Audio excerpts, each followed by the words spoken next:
Sylwia Wilczynska, thanks so much for joining us again on the Illinois Channel. It's been a long time since we had a chance to speak with one another, and fortunately, we can see each other now through the magic of the internet. And we wanted to talk to you because you are an example of a lot of people. You're a small businesswoman. You're located in Chicago, and you have are a dress designer, a high-end dress designer. So all your creations are not off the rack. They are creations of your own design and making, and have been very popular over the years. In fact, we know since the last time we spoke, you've moved into a new location. So let's get that out of the way. Where are you located now? I've not been to your new location. Thank you, Derek. Thank you for having me. It's nice to see you again, and even under these crazy circumstances. Yes, we just moved to a new location at 2512 North Halsted, Chicago, which is located in Lincoln Park, Illinois. Okay. Lincoln Park, Chicago. And we moved and we had to lock down. So unfortunately, that's that just kind of stopped. I'm sitting at the store and I feel like there are a lot of things we could organize and have a couple of runs to Home Depot, and we decided to just wait it through and make the best out of the situation at the moment. And you have, like a lot of people, a lot of businesses, of course, are saying, let us open up or we won't be around to open if you don't, open up the economy soon. And so everyone's trying to survive. I know a lot of small businesses who are restaurants are having carry out, and people are being good about ordering from them so that they have some kind of an income, but a lot of people are still laid off. I know because you and I are also Facebook friends, that you, like a lot of businesses, have been creative not only in your designs, but in your business enterprise and in doing something during this shutdown to bring in some money when you can't have the women coming as you normally would to be having a dress design. And one of the things you've done, which I think is so appropriate and good business as well, is the designing of masks. So you have designer masks, as we all are starting to wear them. Tell us a bit about how this came about, and then we'll also show some examples of your work. Absolutely. So, as probably all of us in the beginning, I was panicky. Um, we heard it's going to be a couple of weeks, and I said, oh, a couple of weeks is not so bad. Maybe even a month is not so bad, but I have to be creative with it. So I decided, just like every other small business owner, we did certificate program for our clients so they could purchase certificates that I can use later after the lockdown. We did our T-shirts, support local businesses.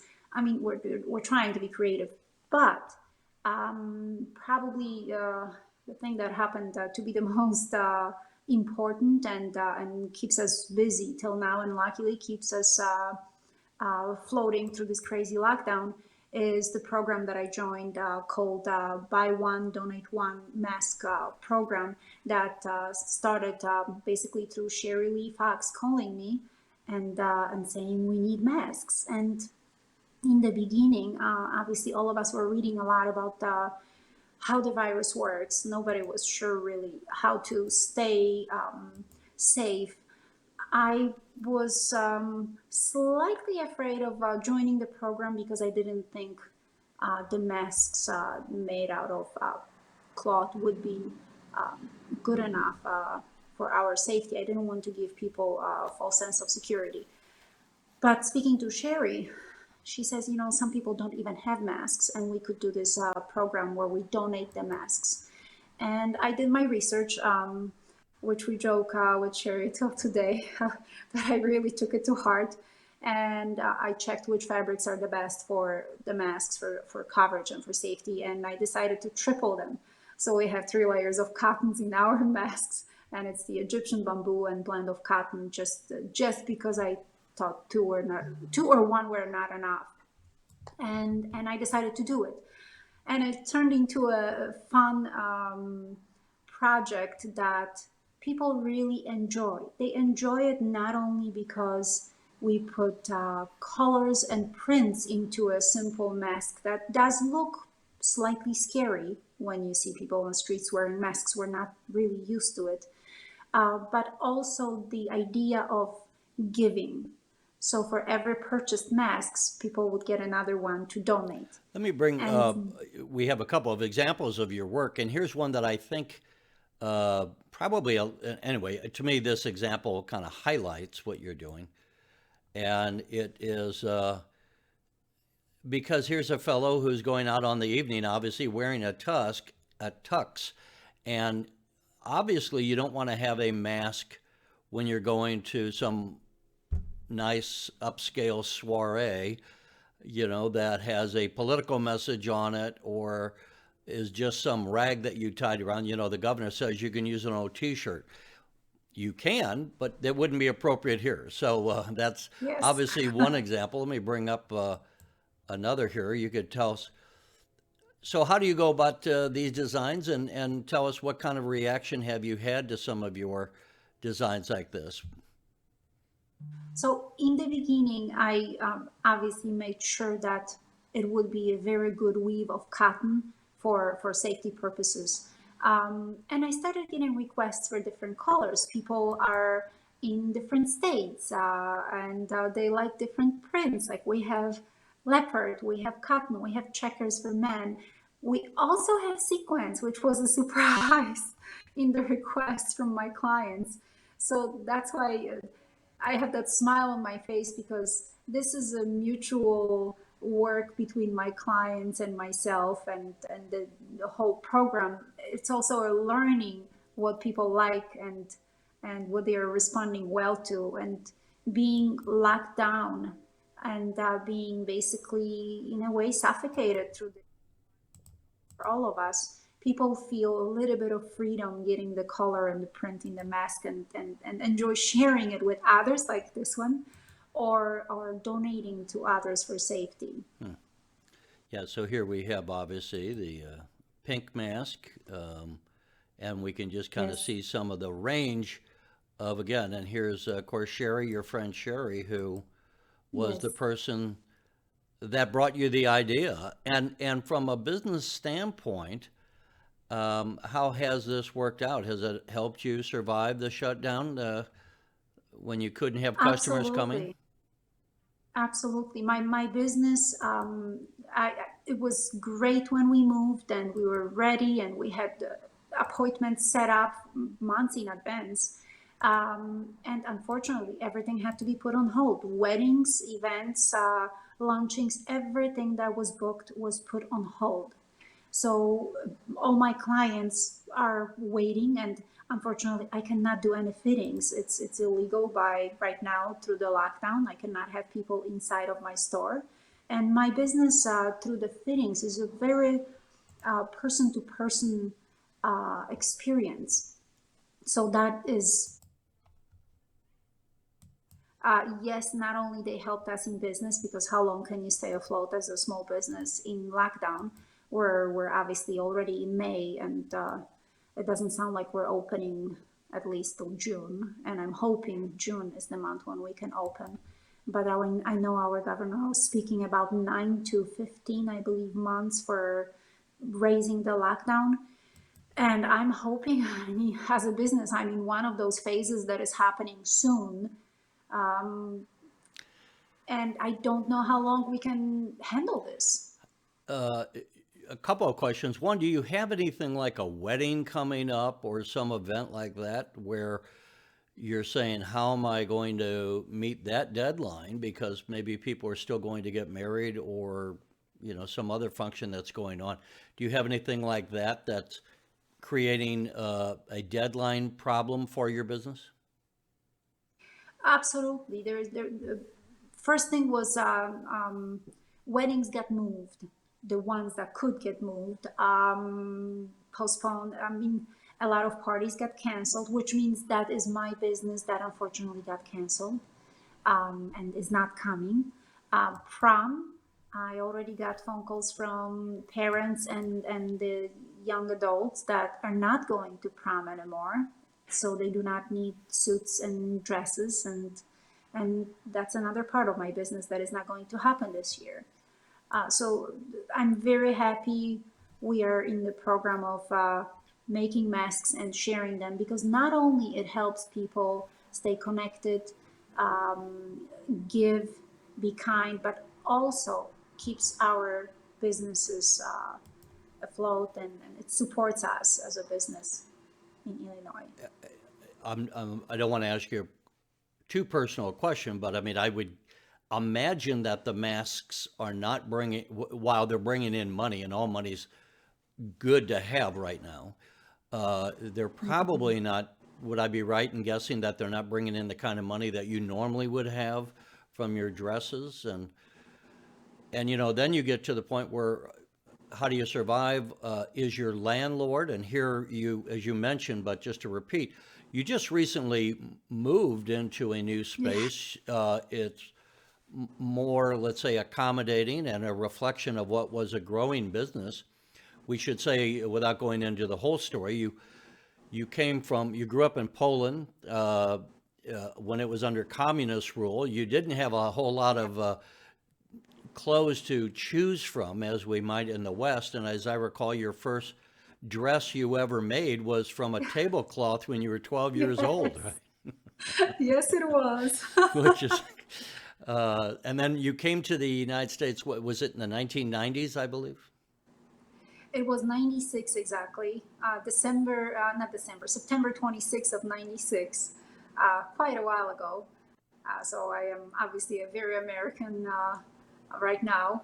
And as you know, I'm very patriotic. And yes, growing up in communism did it in a way prepare me for days like this? Maybe, because you need to learn how to be creative in a minimal state of, and in a specific um, minimalistic way. So yes, I'm in a way prepared, in a way resilient, because I moved from country to country. So maybe that comes with the whole adjustment of being an immigrant in another country and learning how to survive. Um, but at the same time, masks are obviously not bringing the same income as regular Right. business. You'd have to be So making thousands of these, I'm sure. absolutely. And we are pretty busy and making a lot of them, but that's thanks to our supporters and the whole program. Um, this helps us. And yes, there is something about planning and being ready for days like that. Obviously, every business should try to plan ahead in case if something like this happens, but you can only plan certain amount of months in advance. We don't know how long the lockdown is going to The stay. last, right. So I, how long can we be like this? what, if you don't want to answer, that's fine. I don't mean to make you political, but as a business owner, if you had the ear of the governor, if he watched this, what would you want the governor or his people to understand? Uh, you speaking as just an example of Mm-hmm. one other small business person. The, what I would say is you are representative of people who are like my grandparents who came from Europe, and you have personally come. So you have that original story of you're the person that comes to America, you bring your talents, you opened up a business, you were making money, providing for yourself and paying taxes. So you're exactly the Yes. kind of person as America wants to bring into the United States. And we don't want to be driving you out of business. What would you say to the governor if you had his ear? I think more importantly than locking all of us up is maybe allowing people to test who already went through the virus. And I believe I went through it much sooner than we knew that virus was happening. Just doctors didn't know what kind of virus was it that got me. But I think testing more people and letting people get out, letting people not sit in unknown, because unknown is scary. Unknown is suffocating us and keeping us at home because we're afraid to breathe, we're afraid to walk out, we're afraid to touch things. I mean, it's almost ridiculous. I feel like at some point maybe it's overblown, but I'm not trying to disrespect people that went through through the virus, people that lost family members and friends, because I personally know a lot of people that went through that. So yes, this is very important to keep in mind, but at the same time, why don't we have specific programs where we can test if we went through the virus and if we have antibodies? And there is a testing facility very close to me in Lincoln Park, and every testing costs $250. I don't think all the insurance companies cover that. And there is a wait list for, I believe, 2 months right now. Wow. So it's almost ridiculous. Why can't we allow this in more places? I didn't know they So were, people I think thought the it's tests were free. So you're saying they're not $250? $250. I can't remember the name of the facility, but I know people that signed up to be tested in a few weeks from now. And yes, it is $250. And the problem is, they say that the test is not 100%. Is that one of the tests where they get the results in about 15 minutes or so? Do you know? I don't. I'm not sure. I think this one takes a couple of days for results. Okay. Because this one is supposedly for testing if you have antibodies in your blood, if you I see already the antibody, went through the right. virus. I know that, I mean, they are increasing greatly. And the testing that's done, the Illinois Channel has been carrying the governor's press conferences every afternoon, and they talk about the testing frequently and how many, and I think they're approaching 500,000 tests that have been done. So around the country, the tests. In fact, the president, I think, just brought up yesterday that now the United States is doing more tests per capita than South Korea, which used to be the number one testing Yes. site. So I hope we can have the tests that are going to help us get out of the house without the fear. I understand we have to wash hands, wear masks, be safe, and obviously be smart about this. But I think we should slowly get back to normal lives and normal conducting of normal business somehow. The one thing, nothing against alcohol consumption, I understand it, but why stores with alcohol are open and other businesses are closed? I mean, how is that even possible? Why do we have to be closed when I am sure I see less people in my business during the day than a typical store that people go and pick up their bottle of whatever they would like to pick up. I mean, it's a way smaller traffic in my business than at the business like that. So why is this unfairness here? And not to be hanging up on alcohol consumption. There are other businesses that are open. I think you that meant are to not say that really essential. there's more traffic in those businesses than in your business. Absolutely. And why is my And business we have the one that grocery is stores going to obviously suffer? open, and there's a lot of people in the grocery Yes. stores. I heard Yes. today an idea, and it just goes to show, and I don't remember what city this was, but someone said, why don't we close down some of the streets so that restaurants can open and use the street where you could have tables, but social distancing. That's a brilliant And idea. I like it. it is. Well, to me, it's an idea that if we say, instead of saying we can't open, if we say, let's make a commitment to open, but then come up with Yes. some additional ideas of how can we do it so that we can manage the risk. There's going to be a risk in everything. Of course. But I have some other friends who need cancer treatments, or some people that are not getting other tests done that might be putting Yes. their health at risk. Maybe someone who needs a mammogram or whatever. And if you're not getting those done, which we say are not needed, well, maybe then someone's cancer is going to be too far down the road to save them, where otherwise it could have been discovered. So there's a risk in being shut down as well as a risk in opening. I also spoke to a client of mine who's a psychologist, and the scariest thing that I learned is that suicide rate is 8.5 times higher than usual. I mean, that's terrifying. People cannot be locked down for that long. They are losing jobs, they are losing their homes, and then they can't feed their family.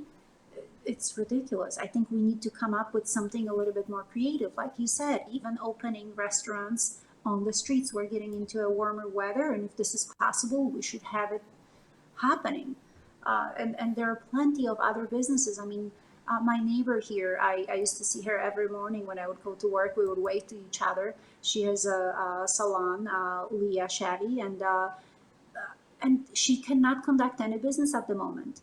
And I'm sure she does not see that many people during the day, just like me. We work by appointments, so we can limit the amount of people that we see per day. We could wear masks. We could obviously keep all the safety, the hand washing. I mean, I have wipes standing by the door at my store, the disinfecting wipes. It's what I chose to do as a business to keep my clients and myself safe. And we could do all of that. So I don't understand why we have to be locked for so long. Have you talked to your landlord or other people that you would, as a business, you would owe money to, and asked if there's any forgiveness on their end? And of course, if you're in the real estate business, you also need the money from your tenants. So, Absolutely. we can't act as if they have all the money in the world and can live without having rent paid. But is there, as a small business owner, again, have you pursued any of these avenues of asking forgiveness, or just more flexible terms in paying things like rent or phone or utilities or anything like that? I consider myself lucky enough that I planned for things, and I obviously didn't expect So you this. managed well and had something saved up, huh? I had something saved up enough to be okay for now. But if we're not raising this lockdown, I don't know how long I can handle this. Making masks is helping, but this is not a business that could obviously help me stay afloat for much longer. No, it is. It is. I think an example of how businesses try to do their best, and you're using your creativity that you normally do in your designer dresses, um, Yes. to bring in something and have it address a need, which is the whole hallmark of business in general. Uh, Before we let you go, tell us again where once we're open, or let me ask this: if somebody wanted a dress, can they order a dress from you? Is there a way that they can measure themselves and you can show them designs? Is there any way for you to have dresses made without, or maybe, if you're just going to have one customer at a time, is there any way that you can go back to where you can have people in? I think if I would have one customer at the time, obviously that would be all by appointment. Yes, we can handle people coming in and keep it safe and make sure that we're keeping everything wiped and clean, and wearing masks. I could actually offer masks that I'm making here as well, in case if someone comes without one. So we do sell through our website, and we have measuring charts. I do think creatively. So I have a specific drawing with how to measure yourself, in case if you don't know your proper size, or if you would like to order and you do not know which size you would like, you could measure yourself. And I'm very responsive through email, phone calls, and I work with my clients as much as I can. So I did have some orders through people just driving by and seeing my designs on the window and asking if I have specific sizes, and I ship them out. But it's still not even as close to what the normal business looks like.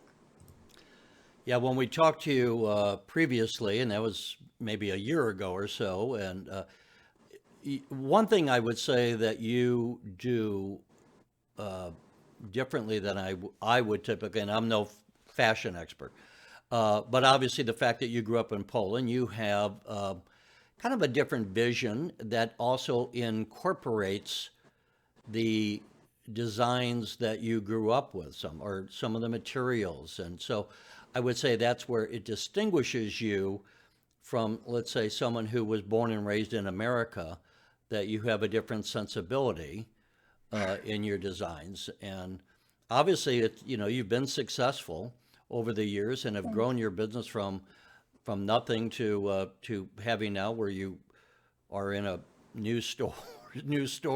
And I shouldn't chuckle, but I mean, what a horrible time. You just move in, you're all excited, and then this comes about. And who could have anticipated that for all the business planning? Sylwia, if someone wants to get a hold of you, and I apologize, we don't have your website. Do you have a website? What's the best way for someone if they wanted to order either masks or talk to you about having a dress made? Is it just dresses, or do you make like shirts and skirts and things like that? We make everything from ready to wear to couture gowns to bridal gowns. We make absolutely everything. And we make masks right now, as you know. So the easiest way to find us is through our website, and it's www.sylwiaw.com or .net. And you can see the spelling there on the screen. Yeah. So Sylwia, we say, Sylwia Wilczynska. Yes. Say your last name again. Wilczynska. Wilczynska, right. I only say it once a year or so. Wilczynska. No worries, I don't expect anybody to be able to pronounce this last name. They used to call me Sylwia, whole alphabet at school. So I understand that. Sylwia. But yeah, go ahead. SylwiaW.net or SylwiaW.com is the easiest way to find us. And we have our masks on the website. We have our designs on the website, and people can get in touch with me through my email, which is sylwiadesigns@gmail.com. And I'm very good with responding. Obviously, I have nothing else to do right now. Except to talk to me, Yes, which is a pleasure. It's always nice to see you. Sylwia, good luck to you. Hopefully we can open up shortly and you will go back to the success that you richly deserve. We appreciate you joining us. Thank you. I hope we can open up soon and have our normal life back. Amen. Thanks again. Thank you. Thanks for watching. And if you haven't already, please consider subscribing to our channel. And while you're at it, please leave us a comment. Thank you for watching.